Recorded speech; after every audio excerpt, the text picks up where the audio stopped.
A gente corre um risco muito grande dentro da igreja. Como servos, sempre existe um trabalho a fazer, escalas a cumprir, decisões a tomar, preparação espiritual, técnica e, é claro, a nossa vida familiar, nossa vida social, o nosso trabalho, todas as outras responsabilidades que continuam acontecendo ao mesmo tempo.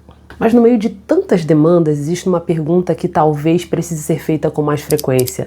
Será que nossa motivação continua correta? Será que estamos servindo com consciência do porquê estamos fazendo? Ou apenas aprendemos a manter a máquina funcionando? E mais do que isso, será que a lógica da sociedade em que nós vivemos, cada vez mais acelerada e pautada pelo desempenho, não está nos empurrando para uma vida em que somos cada vez mais produtivos e menos frutíferos? Afinal, estamos cantando para quem?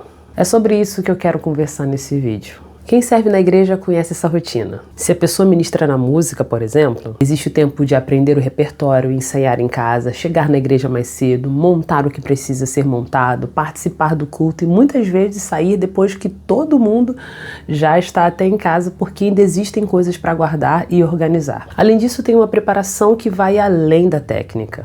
Existe a oração, o jejum, a leitura da palavra, as disciplinas espirituais. E não existe necessariamente nada de errado com essa rotina. Pelo contrário, ela faz parte daqueles que decidiram servir a Cristo através da sua igreja.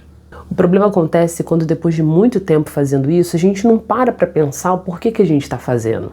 A escala continua sendo cumprida, o ensaio continua acontecendo e as músicas continuam sendo tocadas, mas aquilo que antes estava ligado a uma convicção começa a ser sustentado apenas por uma rotina. Talvez esse seja um dos momentos em que o serviço se torna pesado. Não porque a pessoa deixou de amar a Deus ou amar o que faz, mas porque o serviço passou a acontecer no automático. Ela canta porque chegou o domingo, toca porque seu nome está na escala e serve porque sempre serviu. Aos poucos, aquilo que carregava um significado pode se transformar mais em uma obrigação dentro de uma agenda que já está cheia. E quando um grupo deixa de saber o porquê que faz algo, vários problemas começam a aparecer. Em alguns casos, a pessoa acaba desistindo não só porque está cansada, mas porque não consegue encontrar um sentido em continuar fazendo aquilo que ela fez durante tanto tempo.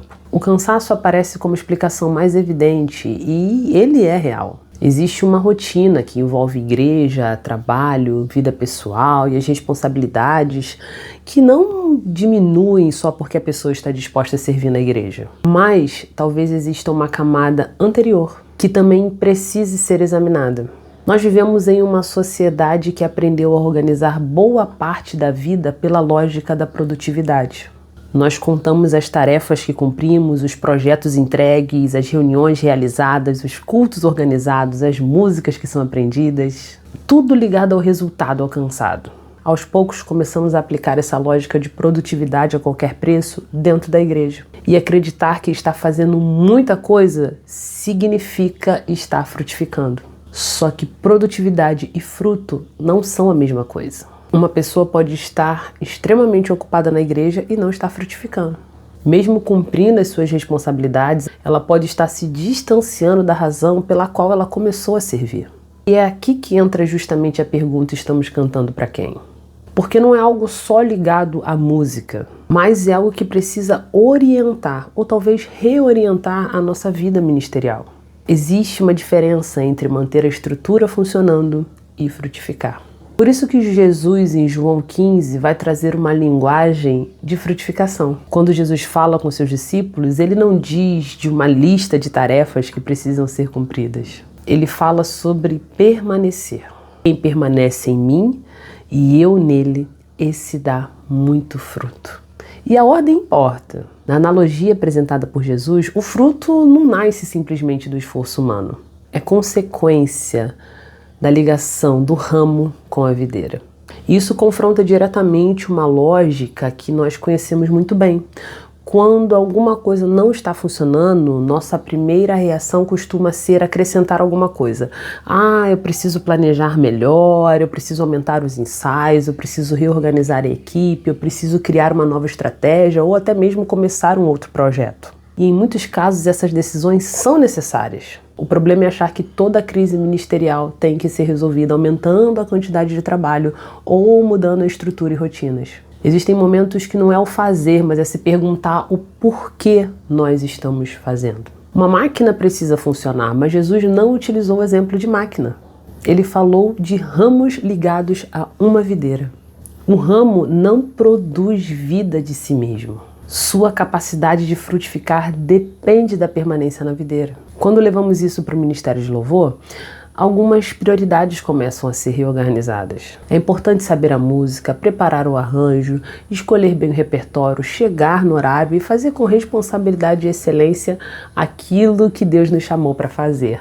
Mas o que sustenta tudo é para quem nós estamos fazendo, de quem está saindo a vida para fazer, onde esse ramo está enxertado. Paulo vai escrever isso aos Colossenses: tudo o que fizeres, façam de todo o coração, como para o Senhor e não para os homens. Paulo não está ensinando os cristãos a abandonarem as suas responsabilidades. Ele está dizendo que o trabalho deve ser feito, mas o tempo todo para a honra e glória do nome do Senhor. Talvez esse seja justamente o ponto em que precisamos recuperar quando o ministério começa a funcionar apenas pela força do hábito. Porque se não pararmos para pensar o porquê estamos fazendo, sem perceber, podemos transformar o ministério numa sucessão de tarefas religiosas. Fazemos porque está no calendário, porque existe uma programação, porque alguém precisa, ou porque simplesmente a gente sempre fez assim. Por isso, nem sempre a resposta para o cansaço é simplesmente parar de fazer algo, mas entender o significado por trás daquilo que fazemos. E é justamente aí que perguntas, às vezes incômodas, precisam entrar. Porque se ninguém estivesse me vendo, qual seria a minha relação com Deus? Eu continuaria a cantar?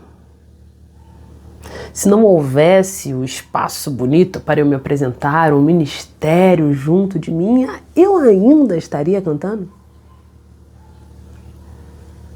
Se nessa semana eu não estivesse na escala, não precisasse preparar repertório, ensaiar ou entregar absolutamente nada na igreja, será que a minha rotina espiritual, a minha vida com Deus continuaria existindo?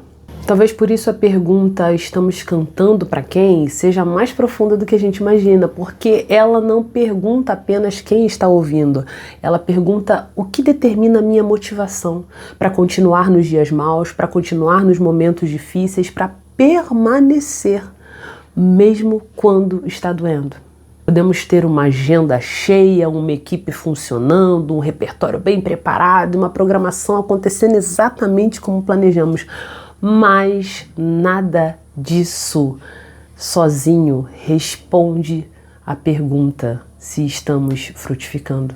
Algumas pessoas cantam para preencher um vazio, para validar a sua identidade, cantam porque querem aparecer. Por que você canta? Bom, eu canto porque, como um ramo enxertado na videira, há um rio do Espírito fluindo através de mim.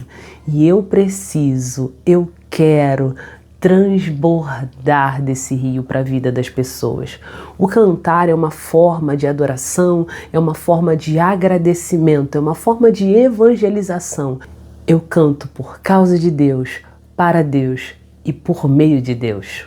Quando a resposta fica um pouco mais embaçada do que isso, é momento da gente parar e avaliar. Seja devido ao cansaço, seja devido à rotina, seja devido a alguma situação que possa ter acontecido. Porque Deus não me chamou apenas para entregar resultados ou produzir. Não. Deus me chamou para frutificar. Frutificar exige tempo, frutificar exige esforço, frutificar exige permanecer. E permanecer não é uma demanda de trabalho, mas é estar no ritmo do Espírito Santo de Deus. Quando ele parar, você para. Quando ele andar, você anda. E quando ele correr, meu irmão, aí você corre. Então, vez por outra, respire fundo e pergunte a si mesmo: eu estou cantando para quem? Se você gostou desse vídeo, curta, compartilhe para mais pessoas e escreva aqui nos comentários: você canta para quem? Deus abençoe a sua vida. Até semana que vem. Tchau, tchau.